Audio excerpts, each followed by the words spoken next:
Sanibonani babukeli emakhaya. I'm Tsigedi and you are watching uMkhonto Wesizwe Updates channel. President Jacob Zuma was summoned once again by the ANC to face a disciplinary hearing this week. Nxamalala was represented by the ANC veteran Tony Yengeni.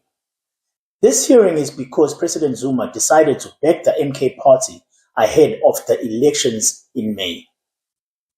Mr. Yengeni has stated that he wants President Zuma to go through the proper ANC processes before they can say he violated the party's constitution.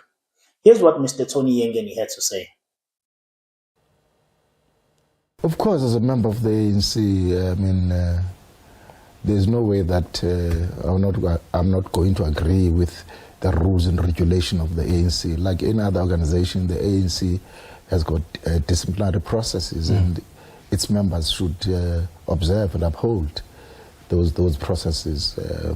However, you've got a number of instances in the ANC history, in the ANC involvement, where members of the ANC vote with parties that are not in alliance with us, namely the DA and others.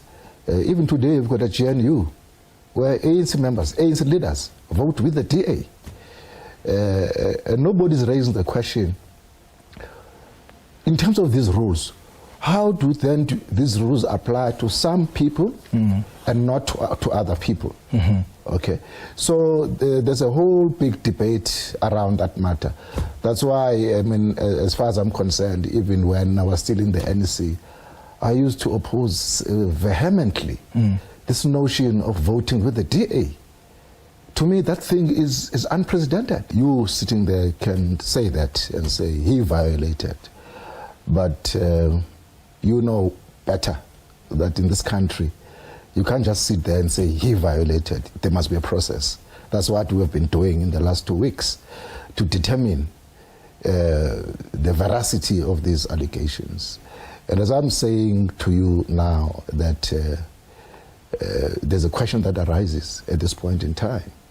When we as ANC members find it necessary to go and vote with the DA on a whole host of issues against the provisions of that ANC constitution. This is what we've done. Why him and not others is the question that arises. Because I explained to the DC that historically and strategically, the ANC has always embraced openness and transparency. And Comrade Jacob Zuma would like to have a physical meeting so that he can look at his accusers in the eye, especially around an emotional and difficult issue like a DC. To subject an old man of in the age of the 80s to be fiddling with gadgets, to be able to face a DC is not something that he'd want to do. He would want to sit in a room with his comrades and discuss and debate the matters at hand.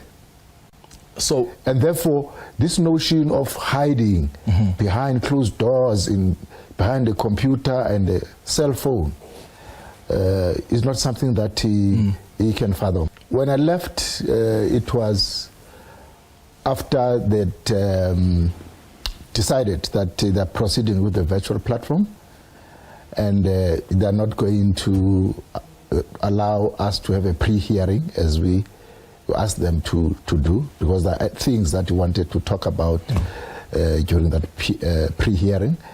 And they simply said, no, okay, we are proceeding with or without him, and no pre-hearing, and we're calling the first witness.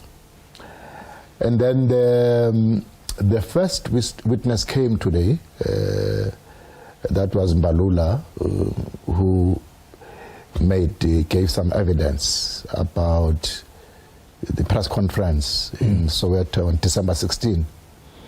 And thereafter they tried to flight the press conference itself on screen, but that did not happen. I mean, if the picture is there, there's no voice. So there was if the voice is glitches.